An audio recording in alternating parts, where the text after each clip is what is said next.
Hello, History Hack. Boney here, and it has been a while. I hope you're all well. The boss lady has very kindly let me steal a bit of her airwaves and share my new show with you. It's called the Damcasters, and it is an aviation history podcast that looks at everything, not just the Second World War like the old hedge-hopping show used to do. So the episode I'm going to share with you actually is Second World War aviation, but there's more than just that. Many thanks to the team here at History Hack for letting me share the show with you. You can find us at thedamcasterspod.com, wherever you find all your pods, and Damcasterspod on all the socials. I do hope you like it, and it's nice to be back with friends here on History Hack. Over to the show. But once in the air, it could do things that no other aeroplane could do. And I think the point I make in the book, and it's an interesting comparison with Spitfire, is that I don't think that there's any other aeroplane in history that has managed to fulfill successfully all four roles that air power doctrine suggests an air force needs to carry out. Welcome to the Damcasters, brought to you in association with the Pima Air and Space Museum. I'm your host, Matt Bone.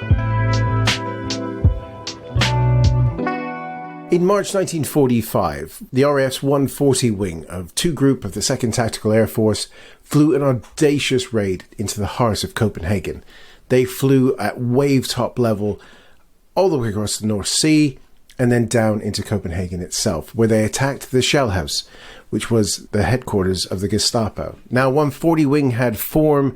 They'd done this thing before, but this particular raid is one of interest for us today as we are joined by Roland White, who's the author of Mosquito, the RAF's legendary wooden wonder and its most extraordinary mission. And it really is an extraordinary story. Throughout the book, we look at what's going on in Denmark, along with the incredible men of 140 Wing, led by the mercurial Basil Embry, who we will talk about, probably not as much as we should, but he's a massive rabbit hole. Roland very generously gave me some of his time, so if you're watching this on day of release, the book is out today, especially here in the UK. Links in the description below to grab it. Do all the likes and subscribes, all that good stuff. But we have to start with the elephant in the room, because if I go over here to the bookshelf and I grab his last book, which is Harrier 809, right at the back, there's a teaser in it for what should have been the next book. So we have to start by asking Roland, why didn't we get the Tornado book? Let's get starting, because the opening question is the one I asked you when we were at Paul's thing, because I have, of course, Harrier 809, which is fantastic, and at the end of it, you have a fantastic tease for 617 Squadron in the Gulf. That didn't happen. So... No. What was the story behind that? I think I know the answer. It's the C word. But why didn't we get the 617 book? It was a book I was really excited about writing. I talked to my publisher about writing a trilogy of books that took us from, I suppose, the late 70s through to around 2000. And the idea was that Harrier 809 would be the first and would start with Simon Hargreaves intercepting the first Argentinian aircraft that encountered the task force in 1982, would skip through Tornado in the mid-80s, seen largely through the prism of 617 Squadron's involvement in the 1984 Giant Voice Strategic Air Command bombing competition, which they were not expected to do well in, at least by the Pentagon, but ended up winning. And in doing so, established some of the expertise in medium-level bombing that would then be required in Gulf War I, when a precision bombing capability was introduced, interestingly, by Bob Iverson as boss of 617 Squadron, who had been shot down flying a Harrier in the Falklands.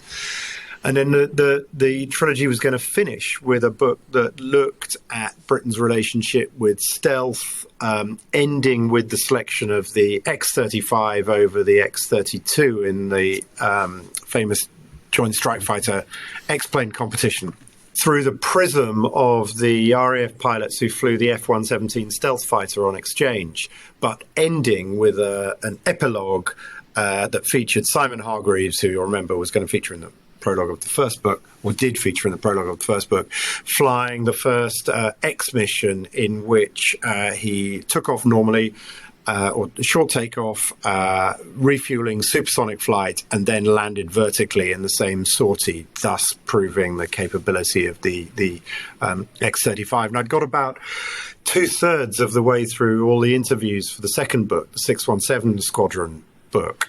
And then COVID hit. And suddenly all of those road trips that I was planning over the summer to go and do the last few interviews with the people involved in that 1984 bombing competition kind of went up in smoke. And, all of us were wondering, how we would fill the time that we had been given through no longer commuting, how we were going to reorganize our lives as a result of the restrictions that were imposed on us. And I thought, well, I need to try and find a subject to replace the 617 Squadron book, which I can't pursue in the way that I'd wanted to, with something I can. And it struck me that doing a Second World War story, where I would be relying on archives and previously written accounts, given that all of the participants were already deceased, was the way forward. And I'd always loved the Mosquito,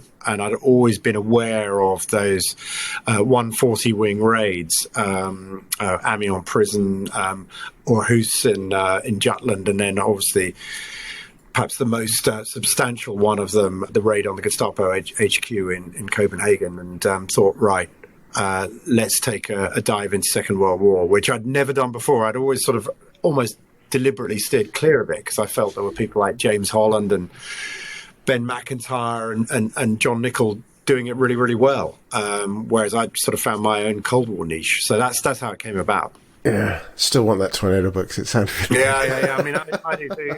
I do too. It's trying to establish lost momentum is tough, but that Tornado book, and just to tempt you further, because I really am interested in it. In that story, you also have the Australian F-111s who competed in the same competition. You've also got F-111s from Lakenheath in Norfolk, Suffolk rather, competing in the same competition. I spoke to some of the Australian crews involved. One of the navigators had been was the navigator aboard the Canberra that dropped the last Australian bomb in Vietnam. So you've got all sorts of threads that can come into that story, and it's got a lot going for it, without a doubt. And so anyway, I've got to make a decision about what's next. That is in the frame, but I may have caught the Second World War bug as well. It bites hard, that one, doesn't it? Yeah.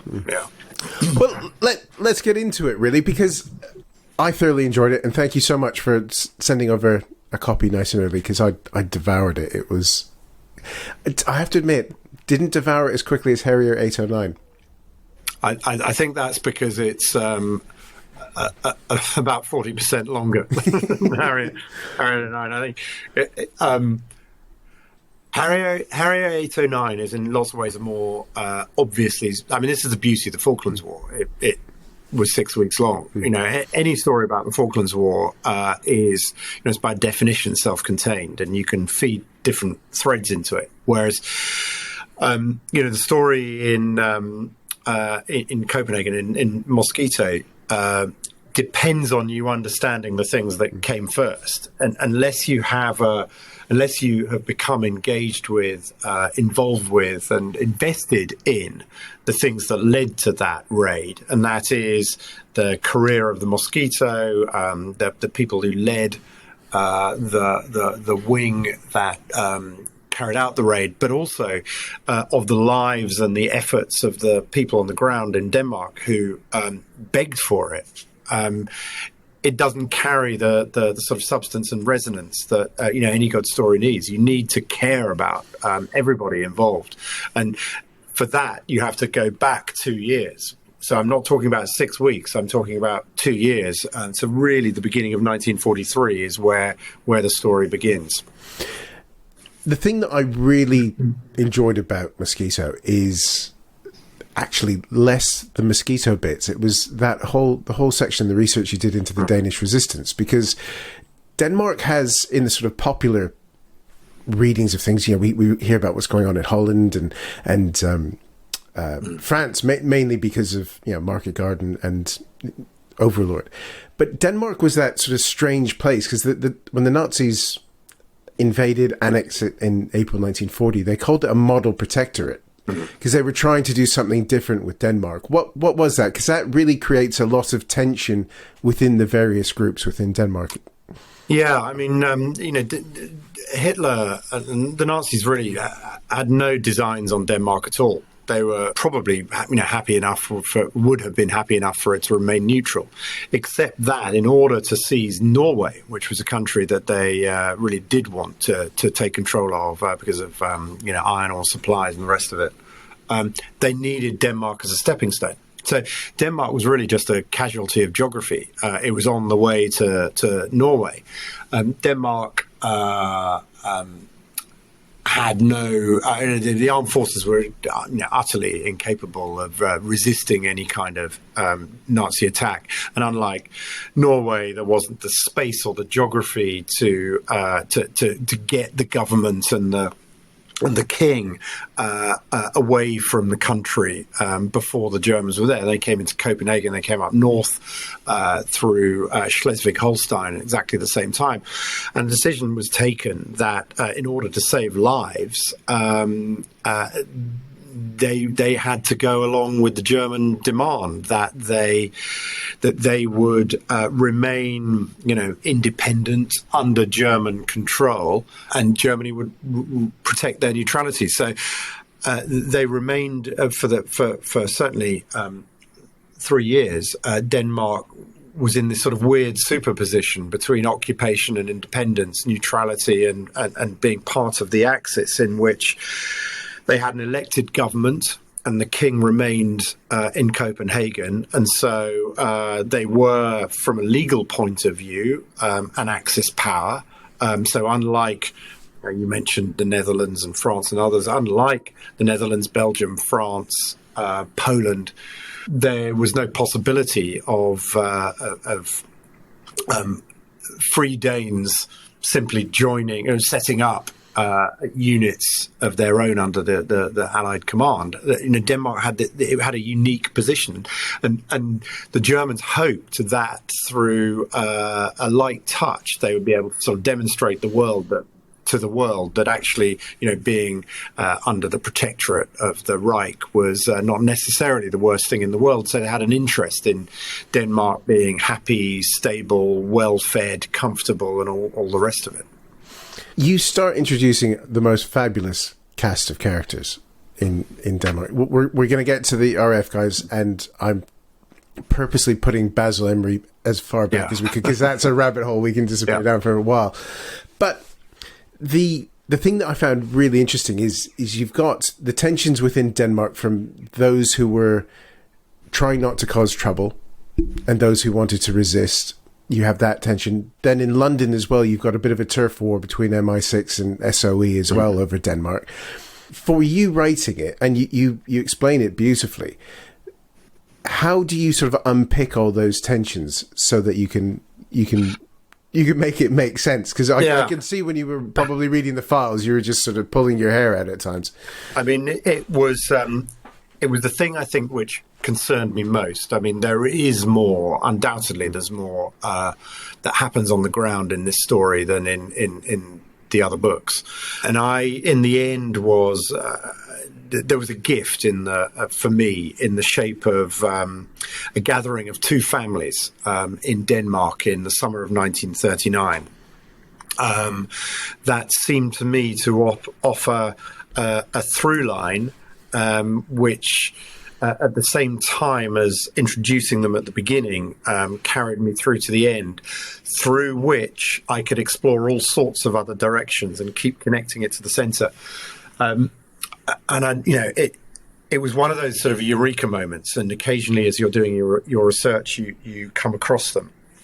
And so it was two families, the Lassens and the Witchfelds, got together in the summer of 1939 before war had broken out, but undoubtedly, storm clouds were forming over Europe. They were the Lassens were a Danish German family, and the Witchfelds were an Anglo-Danish family. On the Witchfeld side, Monica, there's the sort of matriarch, was an Irish aristocrat who, in search, thought Ireland was boring as a teenager growing up, despite having helped work as a gun runner for her father. It was sort of, the rural life in Ireland was too small for her. Married a Danish aristocrat who worked at the embassy and moved to Denmark, where she became the sort of the head of his estate there. Her great friend was Suzanne Lassen, and she was a children's book illustrator. Their kids are interesting too. Monica Witchfeld had three, daughter Inky and two boys. Suzanne Lassen had a couple of boys, and also there that summer was their cousin. Inky Witchfeld went on, she was 19 years old, she went on to marry the head of the SOE in Denmark after becoming his secretary. Monica ran the resistance on an island called Lolland and went on to become the first Danish woman sentenced to death by the Nazis, and a sort of rallying point for the resistance as a result. Anders Lassen, Suzanne's oldest son, became the only member of the SAS during the Second World War to win the VC, and he's an extraordinary character. His story alone is a podcast. Anders' brother Frans also managed to escape from Denmark, and he joined SOE as an agent and was parachuted back into to Copenhagen as an explosives instructor. And then their cousin, Axel van den Busch, was a member of an elite Prussian unit who, disgusted, appalled by witnessing the killing of Jews by the SS in Ukraine, realized he could no longer serve the regime that he should have been loyal to. And made his way to the German resistance and to Klaus von Stauffenberg. And he became the first person tasked with assassinating Hitler. And when we can talk about that later, obviously it didn't happen, but it was a whisker. It was a well-planned, very, very elegantly thought out operation, which faltered within days of taking place at the hand of mosquitoes, ironically enough. But through through Monica and her daughter Suzanne and her sons, I was able to find a way of linking a lot of that stuff that happened on the ground in Denmark in a way that felt as if it was a really compelling story that belonged together. I think he succeeded. Thank you, thank you. It was fun. I mean, it's a lot of fun. I mean, you can imagine as a writer, you kind of get that. You think this is just gold. This is just fantastic. Because we won't spoil it too much, dear listener. But Fleming's Ralph Hollingsworth as well, running the show back in London as well. They're just wonderful characters, and you get into things about expenses and stuff, which normally would be a bit dry, but you think they're. Yeah, they could. Expenses. God, we don't want to sell this book on the strength of expenses, Matt. No, but you hadn't mentioned that. No, but I thought it was great. Here we are. We're all probably about to get shot tomorrow. So let's use the kitty to the best. You're talking about Fleming Moose, who, as I mentioned, Inky Witchfeld married and Fleming Moose he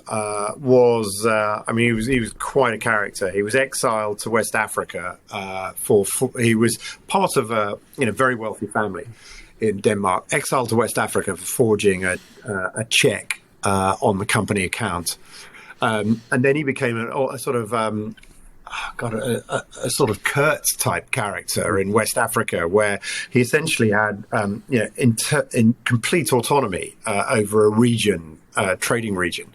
But when war broke out, as many of the expats did, he kind of felt more strongly about the idea that Germany shouldn't, the idea of Germany's occupation of Denmark should not stand than many of the people who were in Denmark.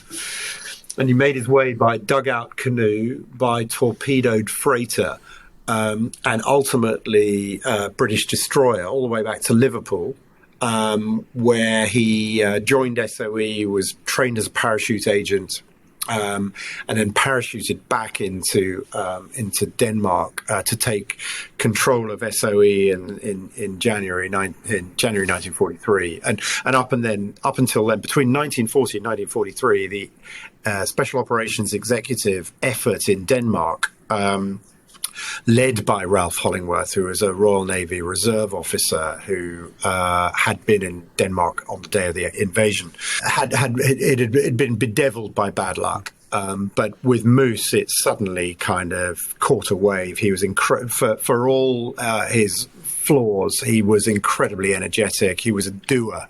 And he made all the sort of necessary connections to accelerate the work of SOE in Denmark and really make sure that those who were inclined to fight the Germans had the equipment and the organization and the support from Britain that they needed to do that. It's a fantastic cast of individualists, isn't it, who sort of band together? Because when we start looking at the other side, as we said, we're going to get onto Basil and Brie as well, but we've got the Mosquito itself, which is the most amazing individualist aircraft you could think of, and despite my love for a certain Hawker aircraft, which I'm sure we'll get mentioned in a minute, I think, and I said this on the old History Rage thing, I think it's the Mosquito that should get the adoration the Spitfire does, because people think the Spitfire did everything. The Mosquito literally did. I guess because it's this sort of central character as much as the people that fly them and the Danes as well. To you, what makes the Mozzie so special? I mean, it's a sort of well-worn cliche, isn't it, that if it looks right, it flies right. You can think of lots of examples of where that's not the case. But if there were an example of an aeroplane that absolutely embodies that notion, it's the Mosquito. I mean, when Geoffrey de Havilland, the man behind the de Havilland aircraft company, first saw it, he said it seems to be made mostly of engines and propellers, and it does have that sort of incredibly sort of aggressive, powerful, front-footed feel to it. Even on the ground, it's all kind of power and potential, and in the air, that was no less true. When it was first demonstrated to Hap Arnold, the U.S. Army general who ran the Army Air Corps in spring of 1941. He saw a number of planes that year, but that was the Mosquito was the airplane that he reckoned was outstanding and insisted on taking a full set of plans back with him. But it's because Geoffrey de Havilland's son, also confusingly called Geoffrey, had performed a display for him, which ended in a sort of spiraling vertical climb above the airfield, which I'm sure was impressive enough. And then repeated the whole display with one engine feathered. So if the first time didn't impress you, the second time really was going to impress you. But every pilot who flew the Mosquito had sort of similar fondness for it. It absolutely tugged to the left on takeoff because it had two propellers that were powerfully spinning in the same direction. But once in the air, it could do things that no other aeroplane could do. And I think the point I make in the book, and it's an interesting comparison with Spitfire, is that I don't think that there's any other aeroplane in history that has managed to fulfill successfully all four roles that air power doctrine suggests an air force needs to carry out. So obviously fighter, air defense is kind of straightforward enough. So the Mosquito was the most effective night fighter of the Second World War and racked up a huge tally of kills in that capacity. It was designed as a fast bomber, and it excelled in that role. It could carry to Berlin a bomb load that was as substantial as the early models of the B-17 Flying Fortress, but it did it with a crew of 2 instead of 10, and it could do it twice in a night because it was so fast rather than once.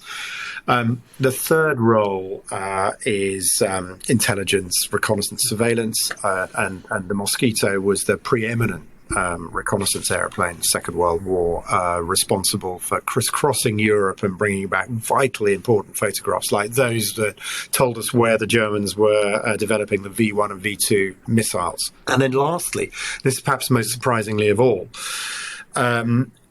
is mobility and air transport. And here, the Mosquito was sort of pressed into service for British Overseas Airways Corporation, the precursor to British Airways, to fly the ball bearing route, what was known as the ball bearing route between RAF Lucas and Stockholm in Sweden. Stockholm supplied the best ball bearings in the world. They were required for every single aero engine that we made. So every Merlin that went into a Lancaster, Spitfire, Hurricane, Mosquito, Halifax, the rest of it required ball bearings. So you had to run the gauntlet of the German air defences in northern Denmark and southern Norway between Scotland and Stockholm to do that. The DC-3s were hopelessly vulnerable as a couple that was shot down by a couple of Swedish DC-3s that were shot down by the Germans demonstrated. But the Mosquito had a chance of getting through. And so 12 Mosquitoes that were on the civil register for BOAC, flown by civilian crews, flew to and from Denmark. But as well as ball bearings and diplomatic baggage, they also carried passengers. They could carry in a felt-lined bomb bay with a oxygen mask, sandwich and a flask of coffee, a single passenger. And the remarkable number of people, they brought back pilots and navigators, aircrew had been shot down and occupied Europe and made their way to Sweden. But they also brought back, most notably perhaps, Niels Bohr, who was after Einstein, perhaps the most second famous scientist in the world, nuclear physicist, eventually persuaded, when the Germans moved against the Jewish population in Denmark, to leave. He was flown back from Sweden to Scotland in the belly of a Mosquito in a flight which, because he had such a large head, nearly killed him. He genuinely couldn't get the oxygen mask to fit.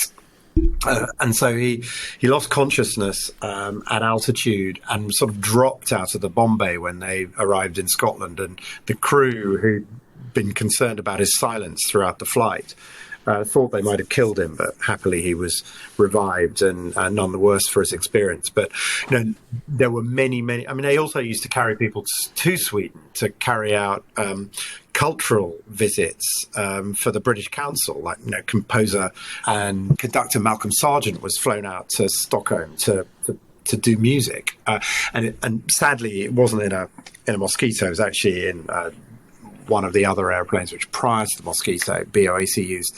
T.S. Eliot was flown to Stockholm for the same reason, to conduct a cultural tour. The ambassador wasn't sure what kind of books to leave in T.S. Eliot's room until he discovered that he was a great lover of crime fiction, so he just put crime books in there. But Eliot came back to the embassy after a poetry reading, covered in lipstick kisses, because he'd been sort of mobbed by Swedish fans. I mean, sadly, he didn't go in the belly of a Mosquito, but that whole ferry route is just the most. Yeah.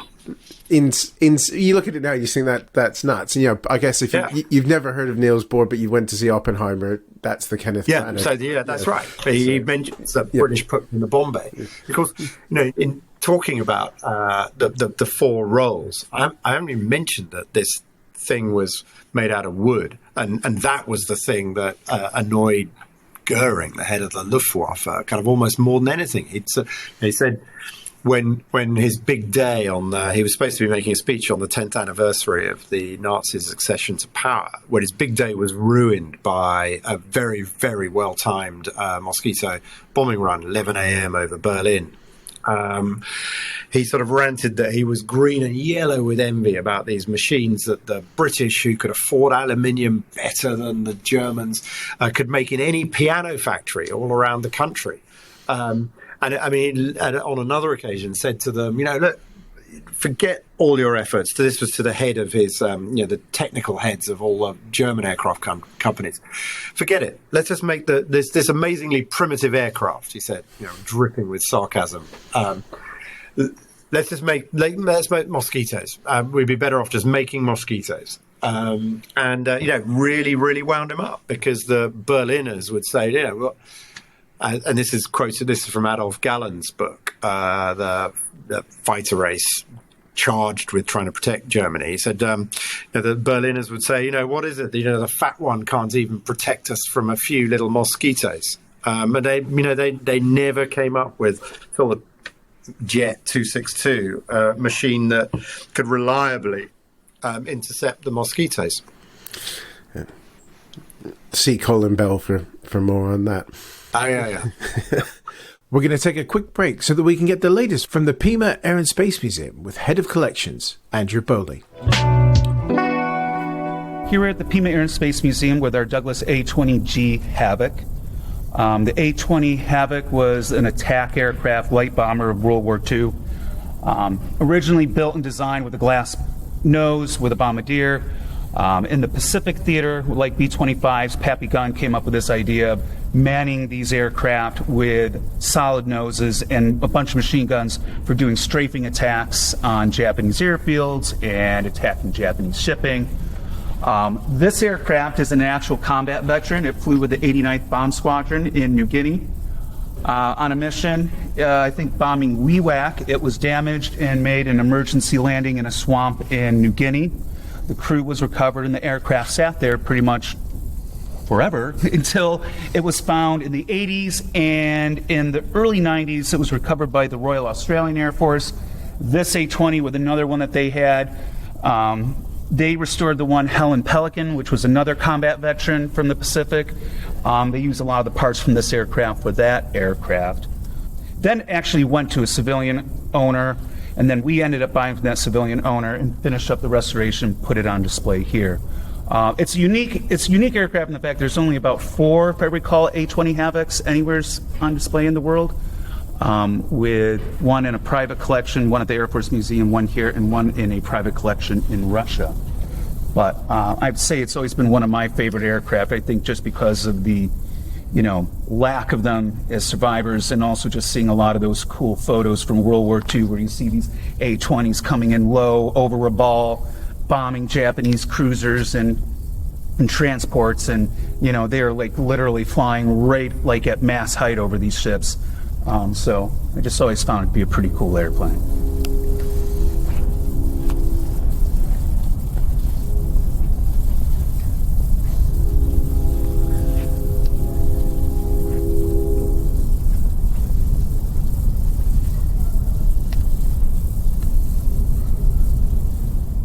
To learn more about what is on display and what events are coming up at the Pima Air and Space Museum in Tucson, Arizona, please do check out their website at www.pimaair.org.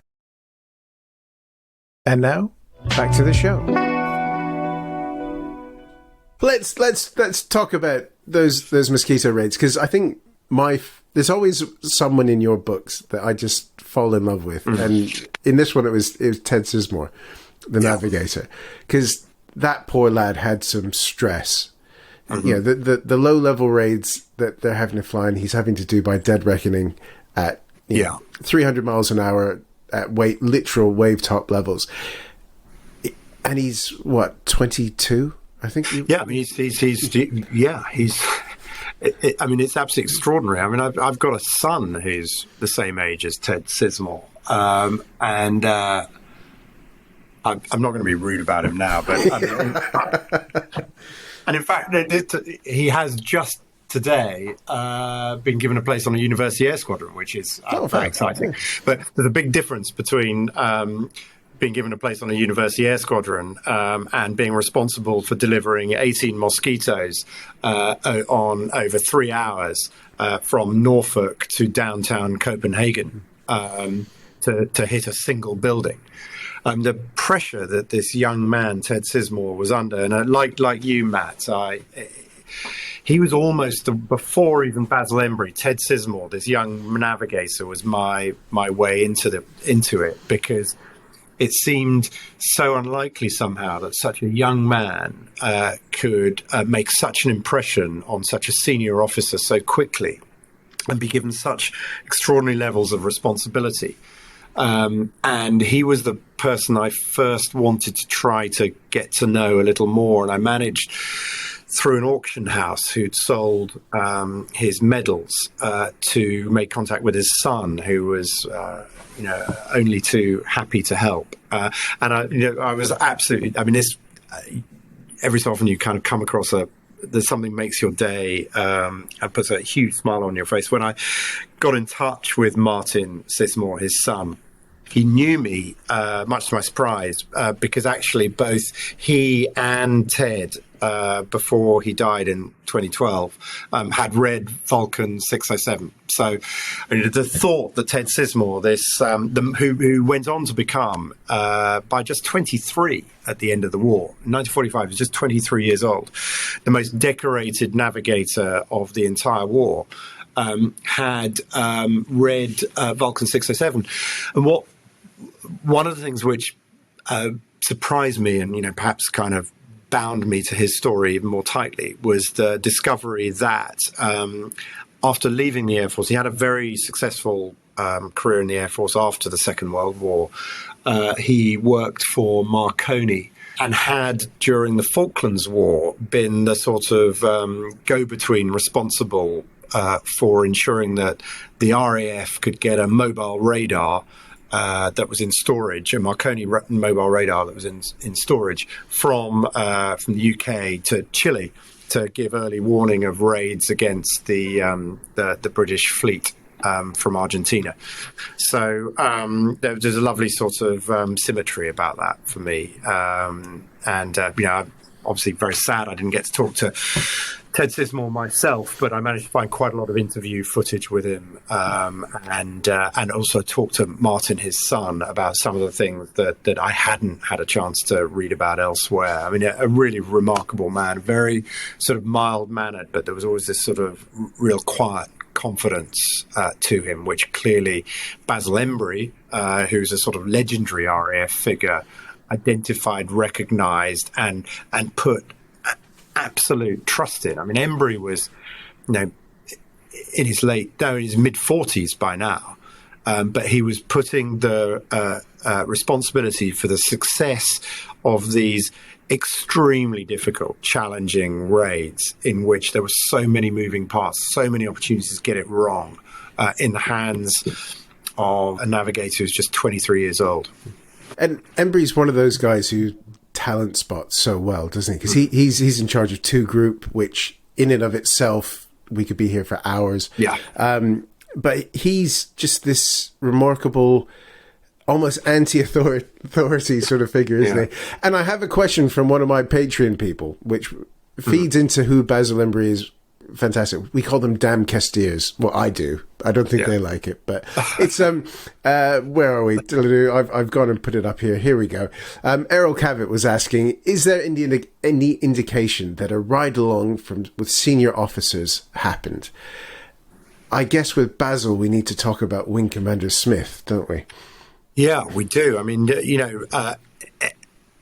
Embry was too senior. I mean, it wasn't simply that he was too senior. Embry had been in the Air Force throughout the 30s. Interestingly, Bomber Harris had been his squadron commander when they were stationed in Iraq, and he'd been to Afghanistan. He'd won the DFC before the Second World War even broke out, Embry. And he was a squadron commander. He was a boss of a Blenheim squadron during the Battle of France. And on the day that he was supposed to hand over command to his successor, he realized that he could slip in one last raid just before the deadline, which he did, and got shot down. And of course, Embry being Embry, he was picked up not by just anyone, but by the sort of most senior German tank commander that was there in France. So he wore the sort of, Nazi general's greatcoat in the car was he was interrogated by the flak. He said, well, yeah, I think your flak is very good. It shot me down after all. But that was the beginning of a sort of 2-month odyssey where he escaped from the Germans and was evading them in France for 2 months. He was captured again, but he killed his guards, hid in a dung heap for 3 hours before getting away after they'd come and gone. Got to Paris, tried to pretend he was American to see if the Americans could get him out, managed to blag a bicycle from the Salvation Army, but eventually he got it back over the border and near Perpignan to Spain in the boot of a car driven by somebody from the British embassy in Spain. So by the time he was back in the UK and wanting to fight again, he was always wanting to fight, he had a price on his head because the Germans said he'd murdered his guards. I'm not sure he'd have seen it the same way.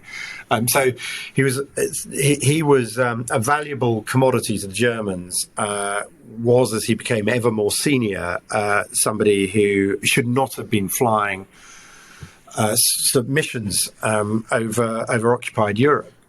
But he adopted an identity of Wing Commander Smith. He got dog tags. He had the name tapes put in his flight gear, and got rid of all of his badges of rank and replaced them with Wing Commander Smith's, and then flew on kind of all of the most eye-catching and significant raids that 2 Group and 140 Wing particularly flew for the rest of the war. He took over in summer of 1943. But as they began to prepare for D-Day, but the only raid he didn't fly on was the Amiens prison raid, and that was because he was specifically told he could not by Trafford Leigh-Mallory, who then insisted that they have a meeting at Fighter Command, so that he could make sure Embry was not disobeying that order. And that also meant poor Ted Sismore couldn't go either, because Embry told him that if you can't go, if I can't go, you definitely can't go either. So it meant Percy Pickard, who was perhaps after Guy Gibson, the most famous bomber pilot in the Air Force, then led the raid despite being quite inexperienced in flying Mosquitoes at low level, and lost his life with his navigator on that raid. The Amiens raid is just remarkable. Flying in snow at low level, with minimal fighter cover, because most of the Typhoons had turned back, and you've got 174 and 243, I think, were the ones that stuck with them. And of course, the one sector they don't cover is the one where Pickard runs into an FW-190. That's right. Terrible. God, you think the Amiens raid's amazing? You should hear about the Copenhagen raid. And there's a book all about it, which is. But this is what I liked about it, was you cover Amiens, you cover our house. Jean de Saint-Longchamp gets a mention in there because it's a Gestapo shot. You don't. I did call this one out in our notes. You don't give old 146 Wing and their multiple attacks in Amsterdam or Rotterdam under Johnny Wells in Typhoons, but. I don't. One thing Sorry. it's another book. But it's a good opportunity for you mention. We might have skipped over it if I hadn't left it out, and it's given you an opportunity to mention it now. There's so much. My notes go on, and we've been chatting for ages now. But there's a bit in it where I think it's come up today or this week on Military History Twitter, that terrible thing, which is napalm in Europe. Yeah. And that is something that has always been not really discussed. Lee Miller famously had a lot of her footage from St. Malo taken. The Typhoons used it in against positions in Arnhem just before Plunder Varsity, but Embry's men use it to devastating effect in Normandy, don't they? In the summer of 40. Well, actually, it's a little further south than that. It's an SS barracks. I'm going to forget the.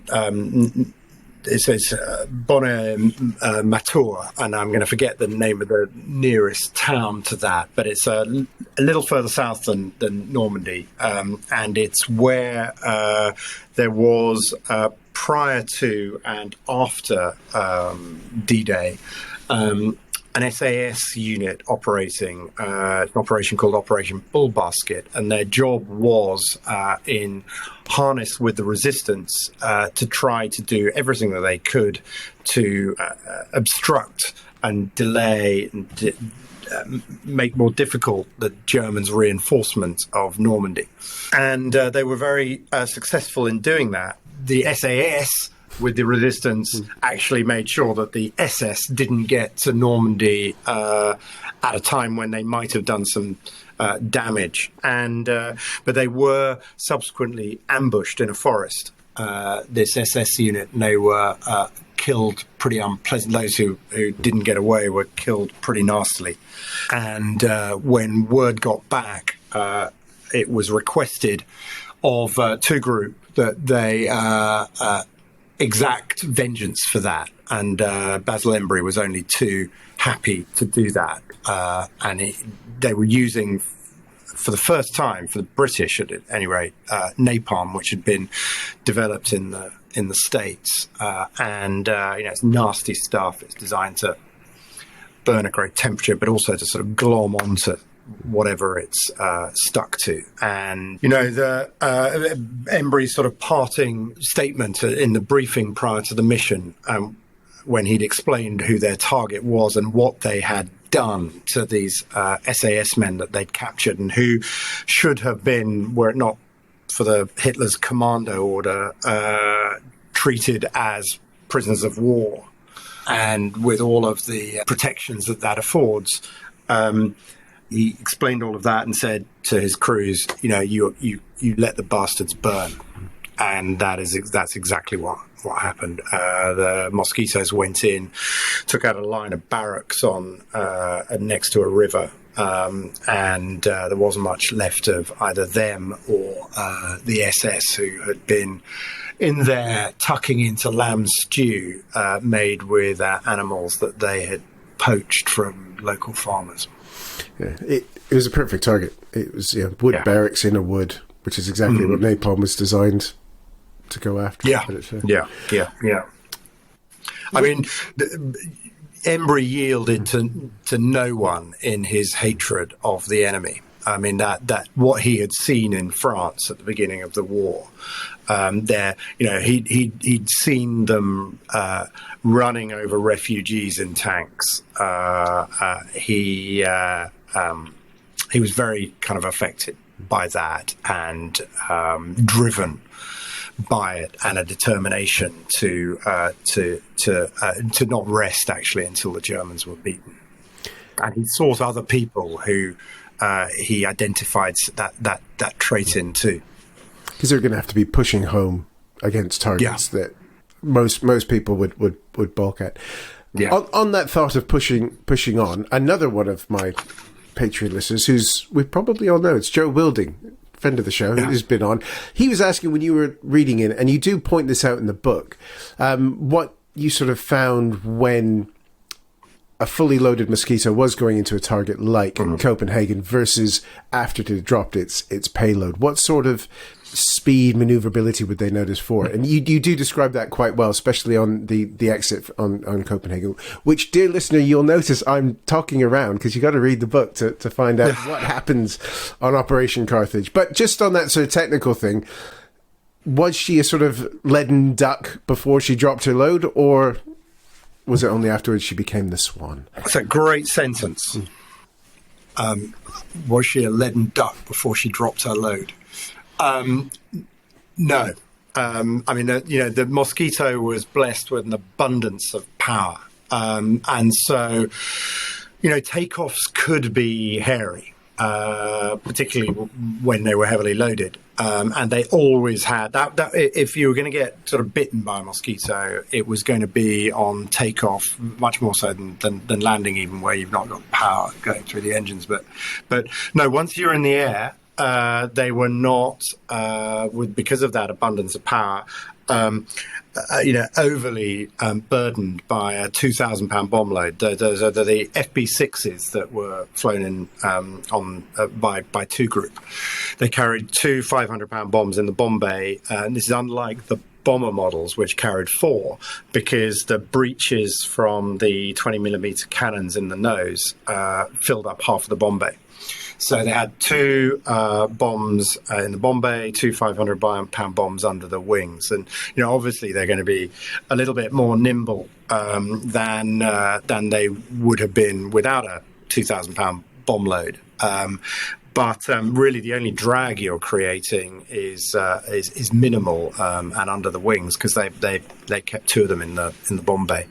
I didn't encounter a single reference in the research I was doing to mosquitoes being kind of heavy, sluggish, difficult to control, unmaneuverable, or anything else suggesting that they were kind of anything less than they might have been when they were carrying bombs. I mean, you only sort of hear praise for their performance.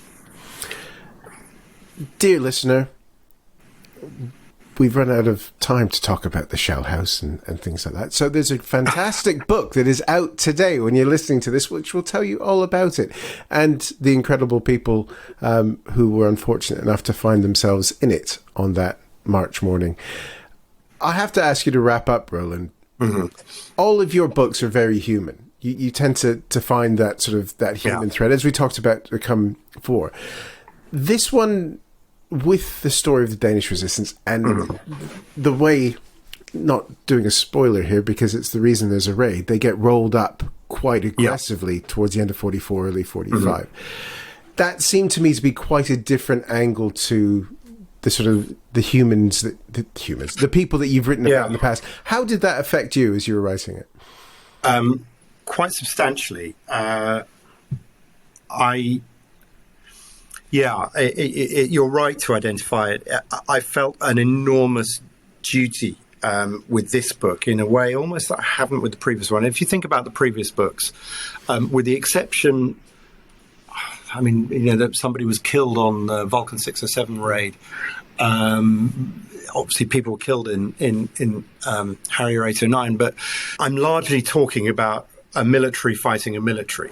And in some cases, in one case, it's a show of force or it's a space mission. But that's quite significantly different to a book about a raid that ultimately takes place in the center of a capital city. And, Embry and Sismore, their first reaction to being begged to carry out this raid by the Danish resistance was that, we're going to kill 300 people. This is, we can't risk this. But the Danes said, unless you do, great many more people are going to be killed because of the resistance is gone. Denmark, now until the end of the war, but also Denmark's future after the war, is destroyed. They didn't embrace the prospect of flying the raid with any enthusiasm at all. But, those are the hard choices that people like Embry and Sismore, and indeed the Danes in Copenhagen, who, after weighing up the pros and cons, said fly the raid, had to contend with. These were really, really difficult decisions to which there was no right answer. But when it comes to the sort of human story, the thing that made the greatest impression on me was getting to meet a man called John Holstein in Denmark. And John's now in his 80s. He was 5 years old in 1944, and he was on the receiving end of bombs from Operation Carthage. He was dug out of rubble. He was taken to a hotel. He was patched up. He had suffered from a fear of flying after that, which he subsequently overcame. Quite substantially, in that he went on to enjoy a career as a sport parachutist, glider pilot, and with an engineering company that made harnesses for search and rescue helicopters. So he really understood the nature of the thing that these incredible air crews were required to do.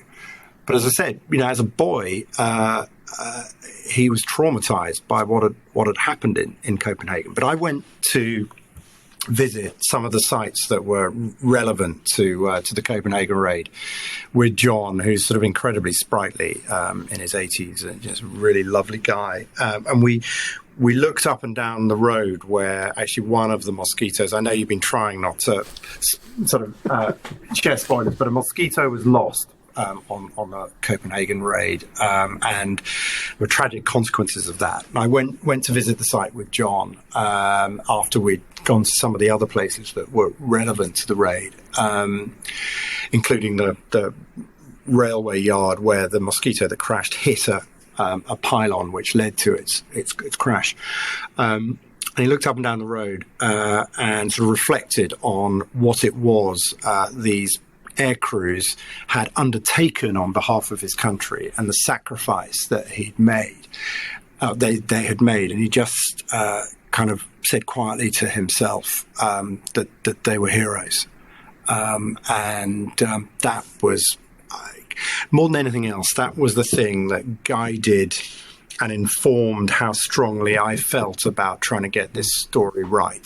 I think almost more than any of the other ones, I felt a real obligation to those who had died in the air, those who had died on the ground, not just in 1944, but throughout the war. To get their story right, and it'd be for readers to judge whether or not I have. To this reader, you did. I thought it was a very difficult thing to balance, and I think you did it very well, especially for what happens on the raid, which is tragic. But as you said, that there's so many balls in the air for it. Dear listener, read the book. It is out today if you're listening to this on the day of release. Give it a plug, Roland. What's it called? It's a very complicated title. It's called Mosquito, the RAF's legendary wooden wonder and its most extraordinary raid.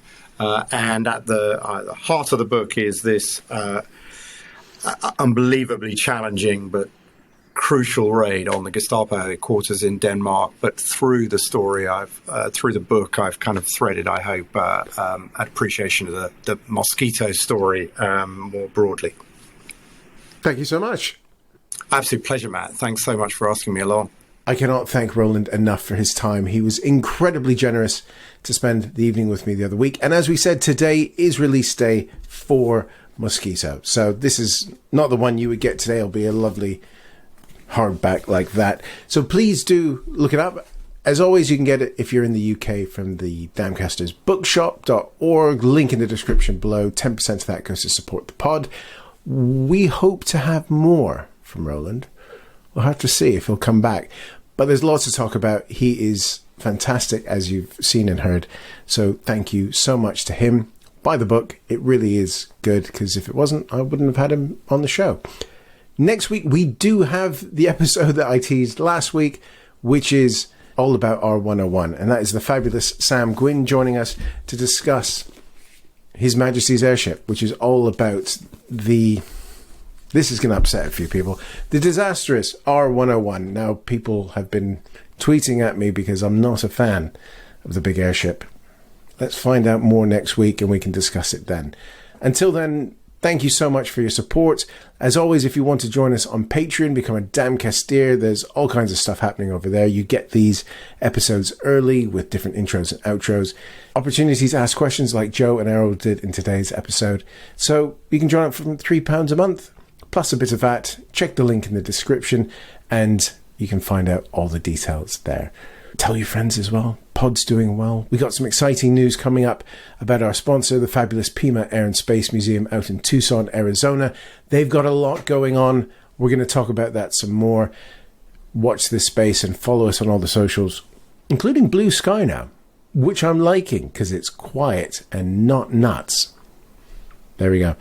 Until next time, thank you so much for your support. Please do take care of yourselves. Bye. The Damcasters is hosted and produced by Matt Bone and is a Boney Abroad podcast production. To learn more about our podcast and check out our previous episodes, head to www.thedamcasterspod.com.